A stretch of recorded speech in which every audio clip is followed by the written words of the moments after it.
गणपति बापा के विसर्जन के साथ ही आने वाली पूर्णिमा तिथि से हिंदू मान्यताओं के अनुसार पितृपक्ष की शुरुआत होती है। सनातन परंपरा में आश्विन मास के कृष्ण पक्ष की प्रतिपदा से लेकर सर्वपितृ अमावस्या के समय के बीच पितृपक्ष जो है मनाया जाता है। पितृपक्ष में दिवंगत आत्माओं की मुक्ति के लिए विशेष पूजा जैसे श्राद्ध, तर्पण और पिंडदान किया जाता है। पितृपक्ष जिसे महालय भी कहा जाता है, जिसमें श्रद्धा के अनुसार श्राद्ध करने पर पितरों का आशीर्वाद और पुण्य फल की प्राप्ति होती है। पितृपक्ष एक ऐसी धार्मिक विधि है जो हमारे अतीत को हमारे आज के साथ जोड़ने का काम करती है। पितृपक्ष महज एक धार्मिक कर्मकांड नहीं, बल्कि यह भारतीय संस्कृति की उस मूल भावना का प्रतीक है जिसमें पितृ ऋण और उसके बंधन का विचार निहित है। ये पीढ़ियों को जोड़ने वाला एक जीवंत सेतु है। पितृपक्ष ये वो समय है जो वर्तमान पीढ़ी अपने पुरखों का स्मरण करती है, तो वहीं आने वाली पीढ़ी को इस परंपरा से परिचय भी करवाती है। पूर्वजों के प्रति कृतज्ञता व्यक्त करने की ये परंपरा दिखाती है कि समाज केवल आज की उपलब्धियों पर नहीं टिका है, बल्कि पूर्वजों के त्याग, परिश्रम, संस्कारों की नींव पर खड़ा है। पितृपक्ष के अनुष्ठान, तर्पण, पिंडदान और श्राद्ध भोज ये संदेश देते हैं कि वंश परंपरा के स्मरण के साथ ही सामूहिक दान, पुण्य ही सच्चा धर्म है।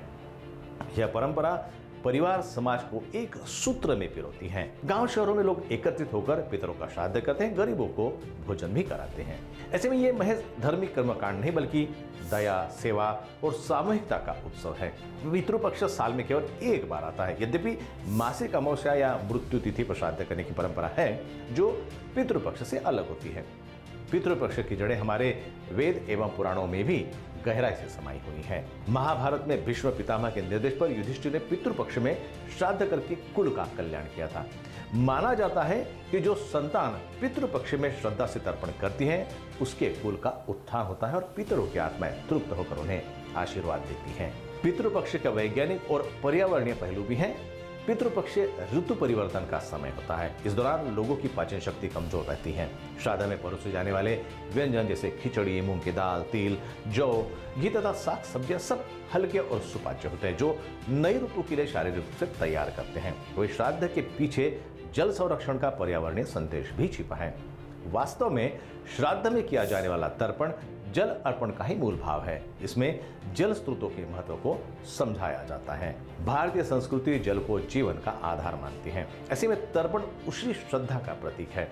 इस पूरी प्रक्रिया में एक मनोविज्ञान भी काम करता है। पूर्वजों का स्मरण व्यक्ति को अपनी जड़ों से जोड़ता है। इससे मानसिक स्थिरता, संतोष और आत्मीयता का भाव विकसित होता है। अतीत और वर्तमान के बीच जीवन, मृत्यु तथा संस्कृति विज्ञान को जोड़ने के लिए एक मजबूत पुल का काम करती है। यह पक्ष हमें आश्वस्त कराता है कि हम अकेले नहीं हैं, बल्कि पीढ़ियों की एक श्रृंखला का हिस्सा है। इससे अगली पीढ़ी को यह शिक्षा मिलती है कि जीवन केवल अपनी उपलब्धियों से नहीं, बल्कि पुरखों के त्याग, संस्कारों से भी गढ़ा जाता है। यह पर्व हमें याद दिलाता है कि अतीत से जुड़कर ही भविष्य का निर्माण होता है। ऐसे में सांस्कृतिक रूप से भारतीय समाज की यह खास विशेषता हमें अपने मृत पूर्वजों की सामूहिक स्मृति से जोड़कर हमें जीवन संबल प्रदान करती है। कुल मिलाकर पितृपक्ष महज धार्मिक कर्मकांड नहीं, बल्कि हर साल 15 दिनों का यह कालखंड है जब हम ठहरकर अपने अतीत से अपना रिश्ता मजबूत कर सकते हैं। पितृपक्ष हमारे वर्तमान और अतीत का भावनात्मक पुल है जो हमें हमारे जड़ों तक ले जाता है, जो समाज तथा परिवार को एक सूत्र में पिरोता है। पितृपक्ष में ये नाको समय की खास पेशकश।